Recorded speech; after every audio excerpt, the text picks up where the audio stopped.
आपको बताया था कि विदुर के आदेश पर रातों रात वो सुरंग बन गई, जिसका मुंह लाख के बने भवन से बाहर निकलता था। पांडव जिस हाल में फंसे थे, मैं स्वयं उसका साक्षी हूं। मैं आकाश हूं, मैं वो आंख हूं जिससे कभी कुछ नहीं छिपा, संसार की एक भी घटना नहीं। अब भीम तो तोड़ फोड़ वाला इंसान था, तो वो भवन की दीवार को तोड़कर बाहर निकलने को उतावला था, जबकि युधिष्ठिर शांति से बच निकलने की बात कर रहे थे। ऐसे में कुंती ने बहुत बुद्धिमानी से अपने बेटों को संभाला। रुको भीम, ये क्या करने जा रहे हो? कुछ नहीं माता, मैं जानना चाहता हूँ कि ये दीवार बनी किस चीज से। तुम्हारे तात विदुर की सूचना पर तुम्हें विश्वास नहीं है पुत्र? विश्वास है माता, पर मैं अपनी आंखों से कौरवों की नीचता देखना चाहता हूँ। कौरव कितने नीचे गिर चुके हैं, ये हमें बार बार सिद्ध करने की आवश्यकता नहीं है भीम। पर इस समय क्रोध या प्रतिशोध की बात सोचना भी हमारी मूर्खता होगी। पुत्र युधिष्ठिर, भीम ऐसी कोई भूल नहीं करेगा।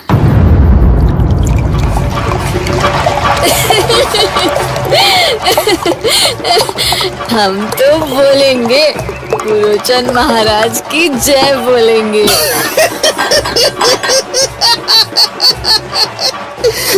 आप बहुत अच्छे हैं महाराज, आज तक हमें किसी ने नहीं पूछा।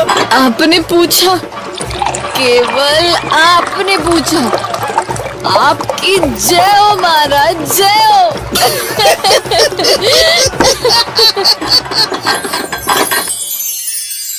सुन रहे हैं आप लोग? पुरोचन ने ढेर सारे लोगों को बुलाया है। वो हमारी मृत्यु का उत्सव मना रहा है। देखा माता, उसने भवन का द्वार भी बंद कर दिया है, जिससे यही हमारी चिता बन जाए। सहदेव, इसका अर्थ है कि वो आज की रात ही आग लगाएगा।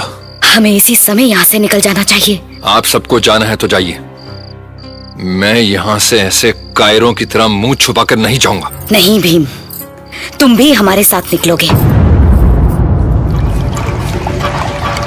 आज से पहले कभी ऐसी न रात आई थी, न ऐसा उत्सव हुआ था। और न भविष्य में कभी होगा, क्योंकि ये उत्सव हस्तिनापुर के युवराज के सम्मान में हो रहा है। पियो पियो पियो और पियो, जी भर के पियो। कुछ घड़ी बाद इधर मैंने आग लगाई और उधर ये भवन पांडवों के साथ स्वाहा।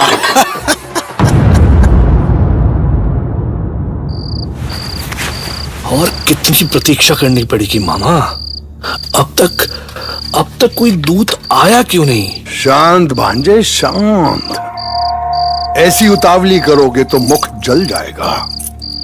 षड्यंत्र का फल बहुत गर्म होता है, उसको फूक फूक कर खाना सीखो।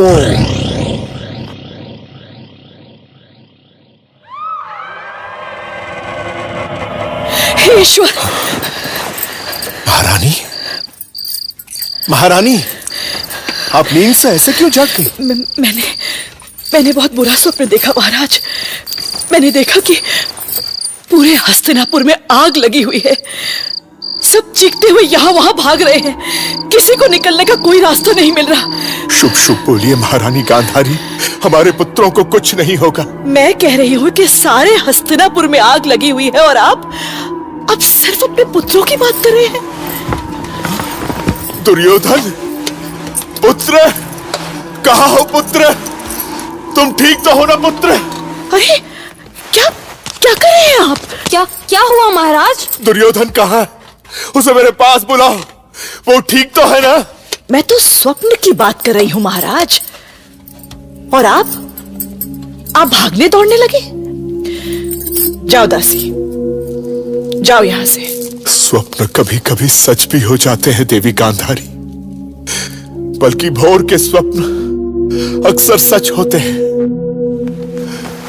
हे ईश्वर, अब कौन सा संकट आने को है?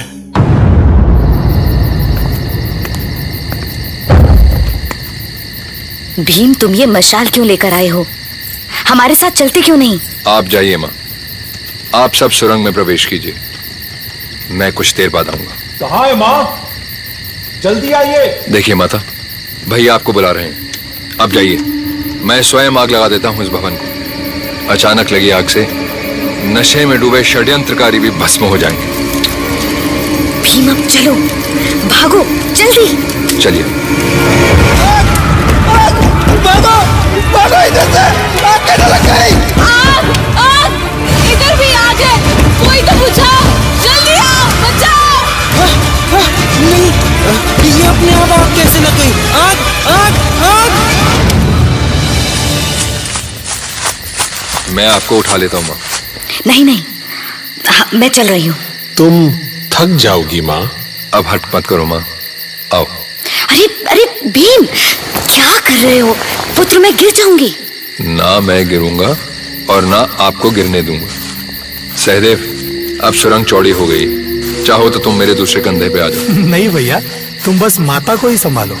अब अंधेरा कुछ कम होने लगा है, लगता है सुरंग का द्वार पास ही है। उठो भांजे उठो, अब सोने का समय कहाँ है? अरे नींद कहाँ आई मामा, पूरी रात दूध की प्रतीक्षा में शैया पर उलटता पलटता रहा। वाह भांजे, अच्छा अच्छा है, अच्छा है। रात भर जागने से तुम्हारा जो मुख है ना सूज गया है। पांडवों की शोक सभा में ऐसा मुख अच्छा लगेगा सूजा हुआ। अरे हाँ, तुमने युवराज वाला मुकुट तो पहनकर देख लिया है ना? तुम्हारे इस विशाल सर पर ठीक से बैठ तो रहा है ना? मुकुट की चिंता छोड़ो मामा, पहले ये पता करो कि पांडव यमलोक पहुंचे भी या नहीं। धुएं की क्या बात कर रहे हो महामंत्री जी?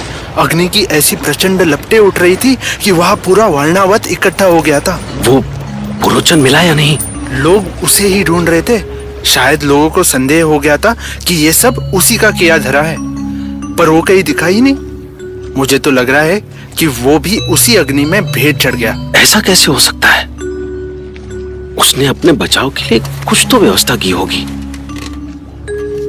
पर मैं ये सोच रहा हूँ कि यदि किसी ने वो सुरंग देख ली तो। उसे तो मैंने पांडवों के निकलते ही पूरी तरह पाट दिया है, किसी को कोई संदेह तक नहीं होगा। किंतु महामंत्री, एक कक्ष में क्या था कक्ष में? महामंत्री, 6 जले हुए शव मिले हैं। मुझे कुछ आशंका हो रही है कि कहीं। नहीं, पांडु कुमारों के जलने की कोई आशंका नहीं है महामंत्री जी। नाविक, तुमने उन्हें नदी पार तो करा दी थी ना? हाँ महामंत्री जी, मैंने स्वयं उन्हें नदी पार कराई थी, इसलिए तो कहा कि संदेह करने वाली कोई बात नहीं है। पांडव पूरी तरह सुरक्षित है। तुमने कहाँ छोड़ा था उन्हें? मैं उन्हें हिडिंबन में छोड़कर आया हूँ। पर फिर वो जले हुए शव किसके हैं? वो पांडवों के तो नहीं है महामंत्री जी, क्योंकि उन्हें नदी पार कराने के बाद मैं माता कुंती के चरण छूकर लौटा हूँ। ठीक है, तुम दोनों अभी यहाँ से जाओ। जो आ गया महामंत्री जी। और सुनो, हस्तिनापुर के सीमा के पार निकल जाना, जैसे तुम यहाँ कभी थे ही नहीं।